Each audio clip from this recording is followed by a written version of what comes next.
Hindus led by Swami Dayanand Saraswati of the Arsha Vidya Gurukulam went to Jerusalem to talk with Jewish religious leaders, and they came to a joint declaration, which gives the common interest and so on, but remarkably extracts from the Jewish leaders the assurance that what Hindus do in their temples does not fit the Jewish scriptural definition of idolatry.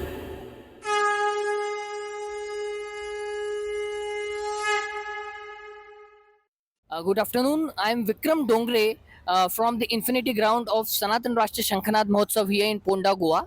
So now I have a very special guest with me. He is Dr. Konrad Elst. He's from Belgium, and he had been working for decades for Sanatan Rashtra, or you can say for spreading or for writing on the Indic thought, the Indic culture. Namaste, Konrad ji. Namaste. Namaste indeed. So, Conrad ji, my question is now at the outset, if we see on this Sanatan Rashtra word is being spread out through this program, through the international program.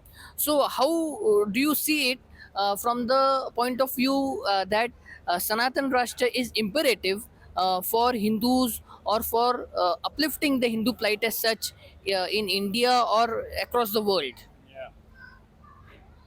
Well, the basic project has all my sympathy, only not so much the word Rashtra.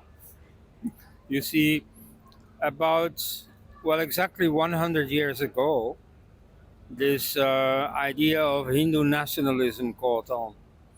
And so you had, in quick succession, Savarkar's book, Hindutva.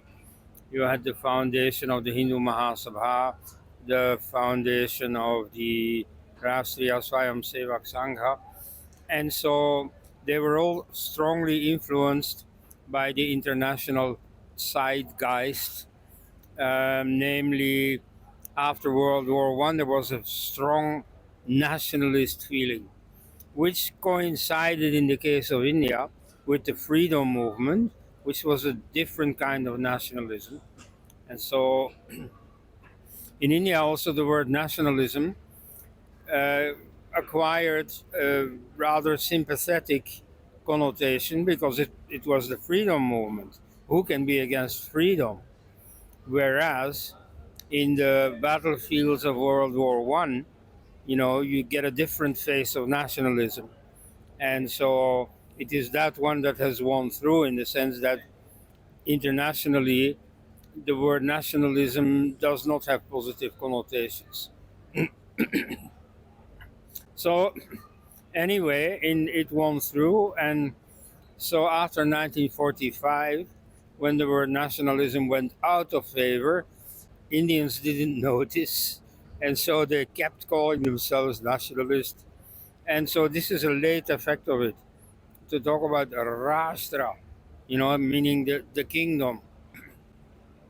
So the goal of any Hindu activism is the well-being and the success of Hindu Dharma. And whether that is in this subcontinent or in the expatriate communities, or very soon, thanks to Mangalayana, there'll be a Hindu community on Mars, and that's all fine with me. This country is not that important, indeed.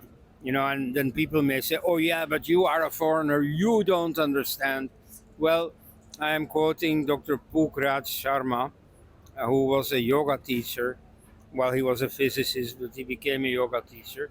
So I've studied under him, and he noticed among Western yoga enthusiasts this fascination with India, and he said, "Well, have no illusions about India. India will go also. India is not Sanatana. You see, what I'm teaching you, yoga, dharma, that is Sanatana. Whereas this country, well, it's an instrument. Right now it's useful. So it is in that sense, of course, that we should uh, very much support India and want India to prosper in confrontations with Pakistan, with China, and so on, because India is necessary as the home where Hindu Dharma can thrive. So, in that relative sense, yes, I'm all for India, but in a fundamental sense, it's not India that is important, it is Dharma that is important. Yes, yes, sir. So the soul of this Sanatan Rashtra is what that is being propagating through this Mahotsav is the Adhyatma, the spirituality and the yoga and dharma, as you rightly pointed out, sir. Yeah, yeah. So a final tweak to my previous question: how can you differentiate between the Hindu nationalism and the nationalism across the world, different nationalities across the world? Well, some Hindu hotheads have a very similar nationalism as you find elsewhere, but at heart, you see what it goes by the name nationalism in the case of Hinduism, um, is a rather sane and moderate sentiment. So it has no ambition of conquering anyone. It's just the normal, self defense. A nation needs a certain robustness, and so the Hindu nationalism is not more than that. Yeah, yes, yes, sir. What do you feel now if we see from the West point of view or from the United States point of view? Now, there you have a Jewish lobby. There in across all different advocacy groups and other organizations in the United States. As far as Hindus are concerned, because Hindus are in the same way, Hindus are also subject to atrocities by other Abrahamic religions as such.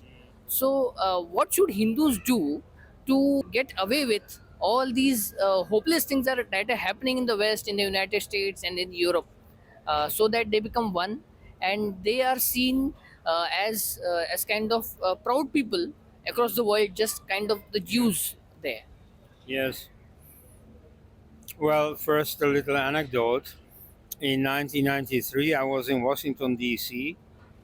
visiting some local Hindu organization, and just then they were going on a visit, and in fact, they asked me to accompany them to the Zionist office, the uh, American Israeli Political Affairs Committee. And so, there, I mean, it was a very interesting lesson in these Jewish activists teaching the Hindus the art of lobbying. So that's where I saw it starting. And so it is a fact that uh, Hindus and Jews have a lot of issues in common. And so the defense against terrorism right now is the most visible. They also have a common agenda in defending themselves against the Christian missionaries, also quite acute. Um, on the other hand, you could say theologically there is a strong difference between them. You know, the Jews emphasize monotheism and aniconism, that is to say, no murtis, to use the Hindu term, no statues of gods, and so that's diametrically opposed. In 2008, Hindus led by Swami Dayanand Saraswati of the Arsha Vidya Gurukulam um, went to Jerusalem to talk with Jewish religious leaders, and they came to a joint declaration, which gives the common interests and so on, but remarkably extracts from the Jewish leaders the assurance that what Hindus do in their temples does not fit the Jewish scriptural definition of idolatry. Now, frankly, when I see this Murti Puja with, the statue of the deity being put to sleep and being woken up and fed and clothed and so on, if this isn't idolatry, what is idolatry? Right? Now, you can, of course, argue about the exact definition. At any rate, diplomatically, it was a great victory, you know, and so that much, of course, I support. But to go into the essential truth of it, you can say, yes, there is a principle of oneness in Hinduism, one without a second. The phrase appears several times in the Upanishads, which is exactly what is said about Yahweh, about the God of the Bible. So, at a deeper level, you can see a strong commonality, a strong, the same inspiration. But superficially, yes, there is a difference. But then, why not? You see, when Jews came to settle in Kerala, or even when Christians came to settle there as refugees, they were given asylum, as Hindus always do. Even the Muplahs, initially they were just Arabs, pagan Arabs. Then, when Arabia converted to Islam, they also converted to Islam. And the Hindus never asked them, but what is it that you're teaching? What do you believe? What is going on in these mosques of yours? Hindus were not interested. And so, even if, you know, in a sharp mind can see ideological differences, nevertheless, in practice, they can perfectly live together. And the same is true for Muslims and Christians. They could perfectly integrate them. It is only they who want something else than simple integration, right? Um, Now, about relations like with the Jews, well, you do have a Hindu outreach to other religions worldwide.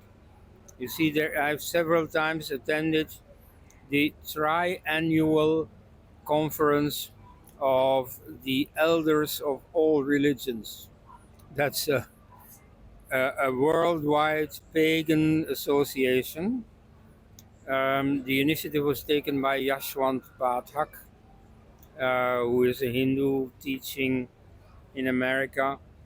And so it started bilaterally, local Hindus who were, making friends with the Dakota Native Americans or the Maoris in New Zealand, or, the Yoruba in Nigeria and so on.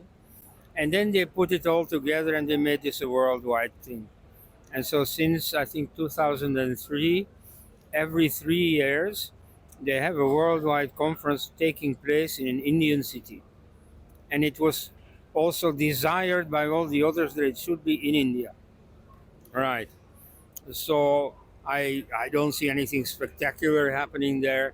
But, at least the principle is very sound, that Hindus see that, there is a certain divine light present in all other corners of the world also. So, to sum up, Hindus should put more concerted efforts, coordinated efforts for their revival or for at least safeguarding the Hindu interests. Yes, of course. It's not.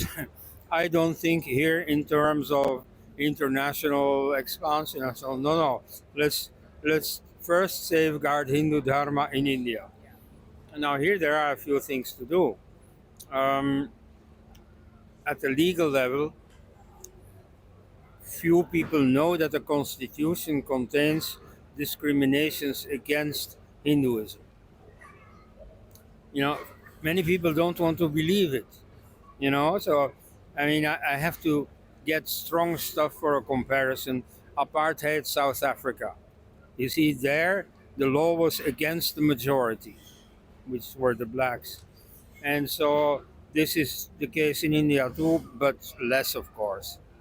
I shouldn't exaggerate. Nevertheless, it is quite consequential here and there. So, in terms of education, Muslims, Christians can take every initiative to set up schools, to select whom they recruit as teachers and as students, and so on. Hindus don't have that guarantee. And Hindu schools are systematically nationalized, taken over by the state. Same thing with places of worship.